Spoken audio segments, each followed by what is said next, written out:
Brace allot. கர்த்தருக்கு பிரியமானவர்களே, தேவனுக்கு மிக்க மகிழ்ச்சி அடைகிறேன்.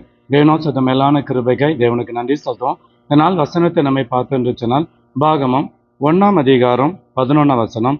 கர்த்தர் உங்களுக்கு சொன்னபடியே உங்களை ஆசீர்வதிப்பாராக.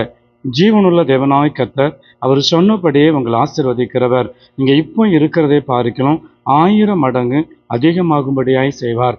என்ன காரியத்தில் நீங்க சோர்ந்து போனீங்களும் ஜீவனுள்ள தேவனாய் கர்த்தர் இங்கே இப்போ இருக்கிறதை பார்க்கணும் 1000 மடங்கு ஆசீர்வாதங்களை தந்து உங்களை மகிமைப்படுத்துகிற தேவன்.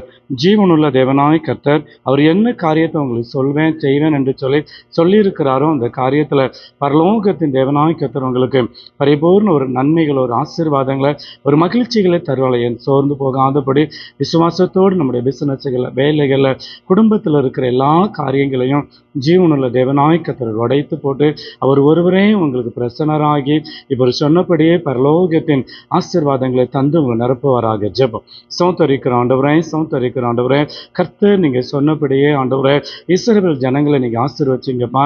மோசேக்கு முன்பதாக நீங்க போனீங்க ஆண்டவரே, எங்கள் பிள்ளைகளுக்கு முன்பதாக போய் தகப்பனே நீங்க சொல்லியிருக்கிற ஒவ்வொரு ஆசீர்வாதங்கள், அற்புதங்களை தடையில்லாதபடி ஒவ்வொரு பிள்ளைகள் சொல்லப்பா இவங்க வாழ்க்கையில் இருக்கிற தடைகள், தரித்திரங்கள், வியாதிகள் எல்லாம் நீங்க எடுத்து போட்டு பரலோகத்தின் ஆசீர்வாதங்கள், அற்புதங்களை, மகிழ்ச்சியை நீங்க காண செய்யும்படி ஆய்ச்சி வைக்கிறோம் நல்ல பிதாவே.